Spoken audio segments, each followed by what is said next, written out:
Hello and welcome to the SciFirst MovieTalk episode. So, in this episode, I'll be discussing Disney's and Pixar's 9th movie released together, the 2008 animated science fiction adventure movie, WALL-E, as directed by Andrew Stanton. So, WALL-E is generally considered to be one of 2008's best movies. And you ain't really going to hear no problems from me on that respect. Right before I get into discussing the movie, I can simply say right from the start, this is simply an exquisite movie that has the power to capture your heart and mind, imagination in such a way that you never thought possible. Considering that the movie focuses primarily on the adventure, the experiences, and yes, even the feelings of robots, in an often very heartfelt and meaningful way. Set far in Earth's future, we find that our planet has been totally decimated and basically uninhabited after the human race produced so much waste and pollution that it became impossible to live on the planet's surface anymore. Which saw the human race take to the stars in a series of super space cruisers, the flagship of which being the, let's see if I can say this right, the Axiom. We'll call it the Axiom, that'll be it, that sounds about right. On the planet's surface, we find the last working waste allocation load lifter Earth-class robot, WALL-E, if you like, for short, as voiced by Burtt. Continuing a mission on a now long since abandoned planet Earth to clean up the waste the human race left behind. WALL-E spends his days cleaning, compressing, sorting and collecting the world's trash, with only a friendly cockroach to keep him company, bless. And he spends his nights alone, in the home that he made for himself, watching old musicals basically, longing for more companionship from his own kind. Then, one day, a visitor lands on the planet, sleek, elegant, if but a bit trigger-happy, and with an explosive attitude, the extraterrestrial vegetation evaluator, or Eve for short, as voiced by Elissa, and affectionately and, cutely pronounced Eva by WALL-E. At first, Eve finds WALL-E nothing but a nuisance and a distraction to her core mission, to search for signs of potential life on the planet's surface, which, will suggest that the planet can sustain growth. But as time goes on, a friendship starts to develop, which is kind of cut short when Eve does complete her mission and shuts down, awaiting her return to the Axiom. I don't know if I'm going to say that right. WALL-E, unperturbed and unwavering in his newfound love and admiration for Eve, hitches a ride on Eve's shuttlecraft and boards the Axiom, where on board his presence kind of awakens a sort of revolution, if you like, amongst the craft's inhabitants, both robot and human, who find out that there's basically more to life than the routine, gluttonous and wasteful existence out in space, and soon discover that they might, at the very least, be able to return home. So, yes, as I stated earlier, this is just simply a magnificent spectacle of a film, which has been beautifully produced, exquisitely animated, and just simply a piece of very breathtaking cinema, and indeed science fiction, that has a real loving and endearing story, whilst also offering a very distinctive view of the future, if you like, and an extreme focus where indeed our society may indeed be headed one day.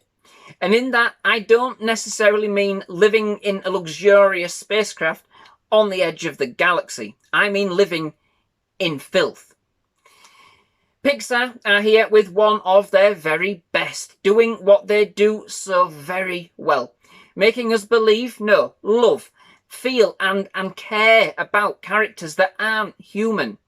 In fact, in this case, not even supposed to be alive.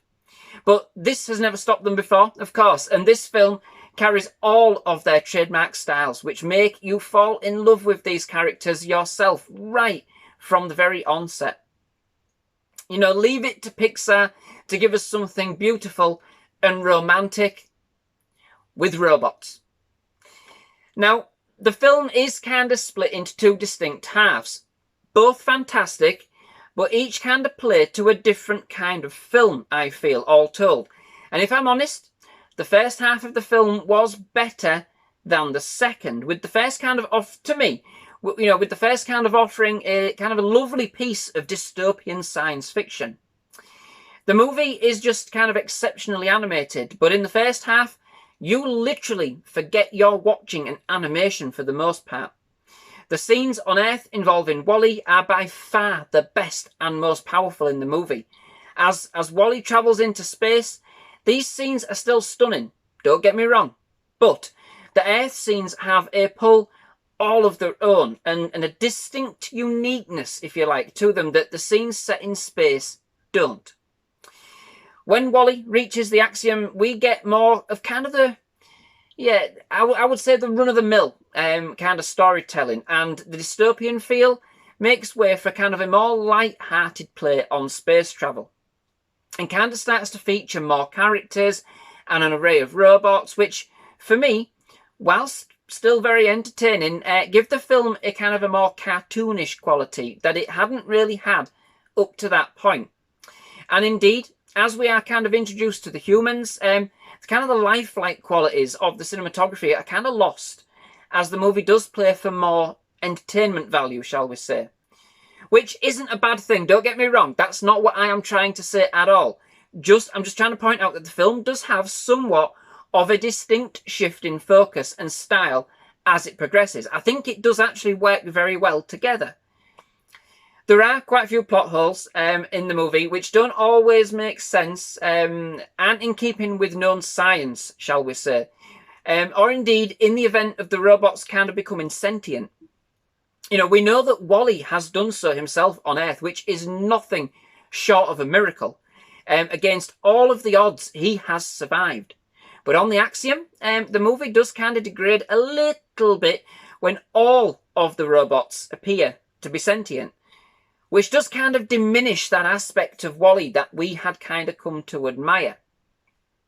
But it's a science fiction film aimed at kids, you know? So it's kind of easy to accept that glossing over kind of a few points may be in the movie's best interest to kind of keep things fresh and interesting for its target audience, really. You know, it doesn't have to all make sense, and for the most part, it does really well to establish its core characters and bring us a true spectacle filled with wonder. What more do you want? And overall, it doesn't lose its way. You know, it keeps excellent pace, and for the most part, concentrates on its the title character, which is just a treat, you know, to watch. Pixar have done an excellent job, you know, capturing the movement and the emotions through a mesmerising visual display alone. All very powerful, all told, and a totally captivating piece of cinema. It has a real kind of old school, timeless quality about it. It is, you know, a real classic love story, all told. You know, it's kind of great to see Wally fall head over heels in love with Eve. You know, he's so clumsy and nervous, portraying the emotions and feelings and even the actions I am sure most of us have been through with our first love. You know, I'm sure. Considering the majority of the, you know, this film is essentially silent as well, you know, it is a captivating piece of animation that is so beautiful and delightfully romantic, whilst also being, you know, ridiculously funny and charming, all at the same time. Capturing kind of the magic and the essence of the movie with a loving detail is, of course, the soundtrack, penned by Thomas Newman, who brings us kind of another out-of-this-world experience with the themes and the music he presents, used to kind of bring us even closer to the visuals that we see. Simply spellbinding. There's even some great use of the most memorable theme from the 1968 movie 2001: A Space Odyssey. I am not even going to try and pronounce the name of that theme. Kind of mixed in for good measure. which is, you know, it's fantastic. All of this kind of does result in a very emotional cinematographic experience, bringing a truly magical and wondrous adventure, which can be very nail-biting at times, quite sad. You know, it certainly pulls at your heartstrings towards the end, very much so. So, certainly one of Pixar's very best. WALL-E is a movie that is an instant classic, bringing together a world of science fiction and animation in one of the most loving and caring ways possible. So, that brings me to the end of this episode. I do hope you've enjoyed it. If you have, please leave a like. Please do hit that subscribe button for more movie reviews, trailer reactions, and other movie-related content. It has been absolutely lovely having you here at SciFirst MovieTalk. Definitely love to have you back. But most of all, just thank you very much for watching. Goodbye.